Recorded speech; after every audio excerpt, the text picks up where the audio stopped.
Welcome again in part 2 with relative pronouns, this time whose and whom, where and when. The first two pronouns, whose and whom, are for some students the most challenging and difficult pronouns, maybe because they cannot differentiate between who and whose or who and whom. But I'm sure that you can easily make a difference between these two pronouns by the end of this video. But before that, I need to make sure that you know the basics in grammar so that you can follow my explanation. So I need you to know what is the form of a simple sentence, namely subject, verb, object. I think most of the learners know what is subject, verb, object, subjects, pronouns, object pronouns, and possessive adjectives. These are the basics, and we will need them in this video to understand how to use whose and whom. I will do a short review, then we start discussion of whose and whom.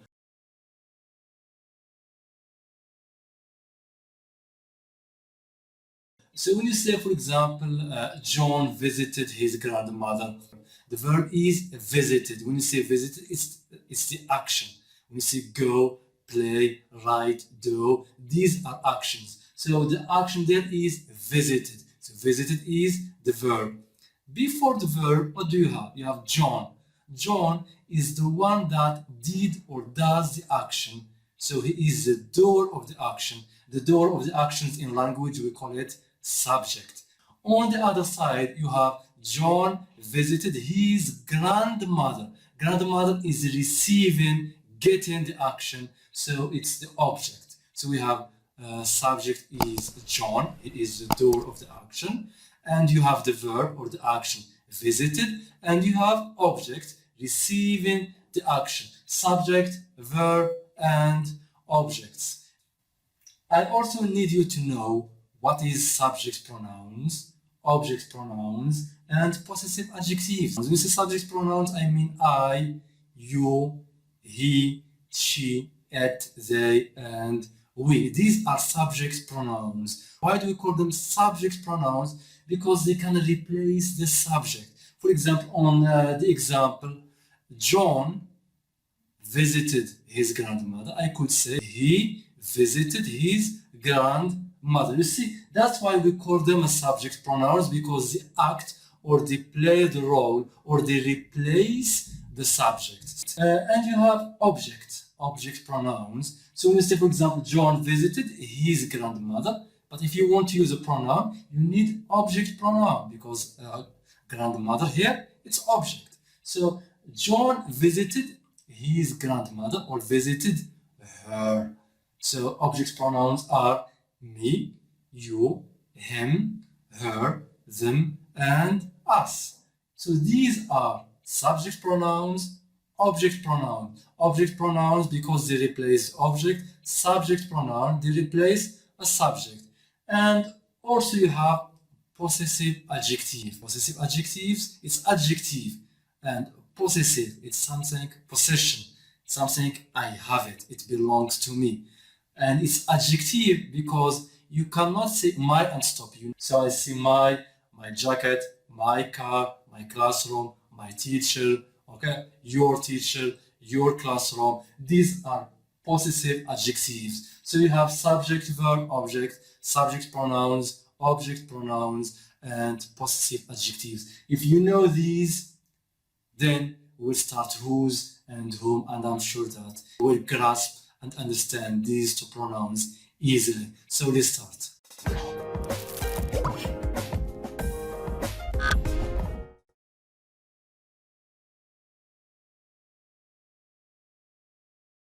Whose, unlike who, is used for possession. Like what? Like possessive adjectives. Possession, something that belongs to me.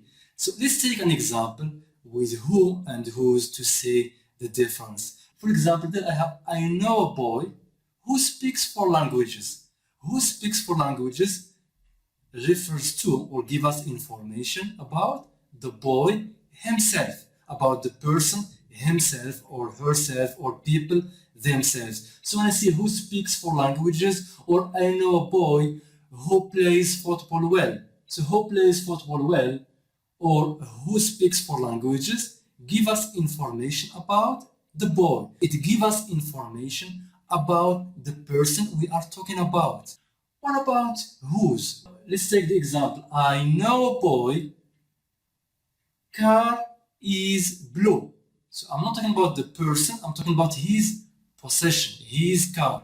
I know a boy, I cannot use who.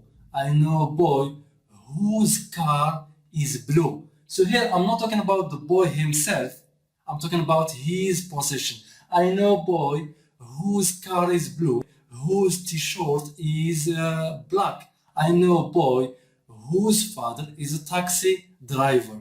Do you see? So who refers in the example refers to the person, but whose is different. It does not refer to the person himself, but refers to his possession, his car, his father, his teacher, his classroom.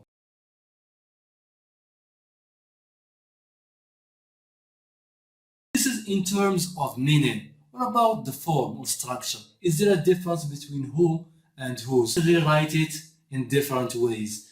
I know a boy, he speaks 4 languages.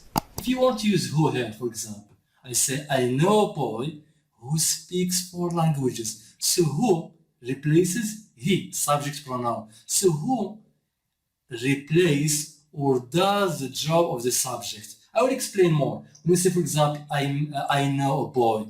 I know a boy. He speaks 4 languages. He is a subject. Speak is a verb. 4 languages is object. So when you see who speaks 4 languages, speak is the verb. 4 languages is object. So what is the subject? It's who. So who acts like a subject, and when you have subject, what do you have after the subject? You need a verb. So who replaces a subject, and it is always followed by a verb. When you say I know a boy who speaks 4 languages, who is a doctor? I know a boy who plays football. So you need a verb after who, and who is a subject. What about whose? Whose is different. For example, I know a boy, his car is blue. I know a boy whose car is blue. So whose replaces possessive adjectives or does the job of possessive adjectives. After possessive adjective, what do you need? You need a noun. So when you say whose, you need a noun. Whose car, whose teacher, whose father.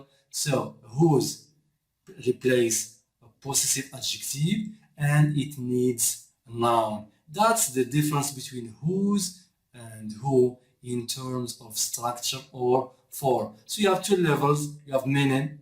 So who is used to refer to a person, himself or herself, and whose is used for possession. In terms of structure, there is also a difference because who replaces a subject and it is followed by a verb, and whose replaces possessive adjectives and it is followed by noun.